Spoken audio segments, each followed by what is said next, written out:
గేట్ని మాత్రం కంపల్సరీ తాకేవాడు. అందులో ఎటువంటి ఇది లేదు. మేము వెళ్ళి ఆ దాడిని ఇది చేయడమే కాకుండా ఆ దాడికి సంబంధించినటువంటి ఫోటోలు నేను ఇప్పుడు ముందు మీకు చూపిస్తాను. చూపించిన తర్వాత మళ్ళీ నేను మాట్లాడతాను. అదిగోండి,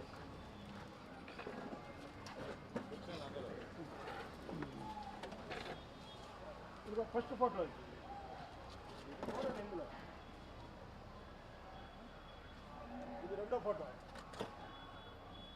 నా బాగా అనుచరుడు తర్వాత చనిపోయాడు. బాను ఇతను చనిపోయాడు. నా అనుచరుడు ఈ మధ్యకాలంలో చనిపోయాడు. ఇదిగో మేము కూడా మాట్లాడుతుంటే వేరే వాడు వచ్చి తల మీద కొట్టాడు. ఇవన్నీ కూడా ఏదైతే వేదిక పంచుకున్నారో వాళ్ళకి నేను చెప్పడానికి ఇదంతా పెట్టా. ఇదిగోండి మా డ్రైవరు రాజు, మా బాలు చనిపోయాడు, మా సీను. ఎందుకంటే ఒక సీఏ కర్రతో కొడితే పడిపోయాను నేను. ఎప్పుడైతే గంట సేపు తోపులాట జరిగిందో ఆ రోజు కొద్దిగా ఒళ్ళు ఉంది, ఆయాసం బాగా వచ్చింది. ఈ పక్కనే గద్దె రామ్మోహన్ గారు, ఏలూరు సాంబశివరావు గారు కూర్చున్నారు.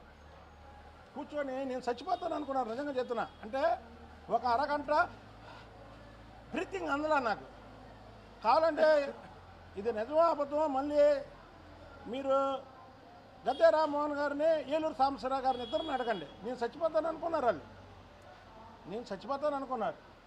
తర్వాత ఇదిగో చూడండి, మా షర్ట్లు గిట్లు తడిసిపోయి నాకు అక్కడ దెబ్బ తగిలింది. లోపల చంద్రబాబు గారికి చూపించాం. ఇంకా ఫోటోలు ఉన్నాయి. రామ్మోహన్ గారు, ఏలూరు సాంబశివరావు గారు కూడా ఆ ఫోటోలో ఉన్నారు పక్కన. చచ్చిపోతాను అనుకున్నాడు రామ్మోహన్ గారు. అనుకొని అంబులెన్స్ కవర్ చేయండి అంటే ఏమొద్దులేండి అన్నా. ఎందుకంటే అక్కడ అంబులెన్స్లో వెళ్తే మళ్ళీ నేను ఎక్కడ తగ్గిపోతాను అని. ఇది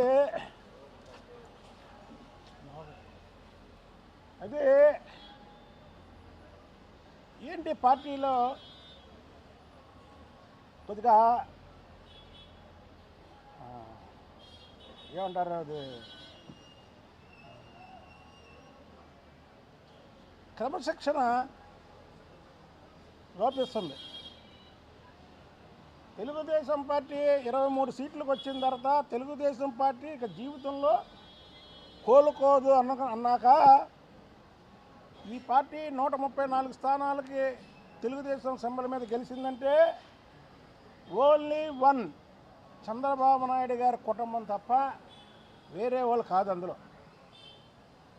మా పార్టీకి సంబంధించిందే చెప్తున్నాను నేను. ఇందులో వేరే ఇది కాదు. కూటమి కలయికలో మాకు ఇంకా అయిపోయింది. మా పార్టీ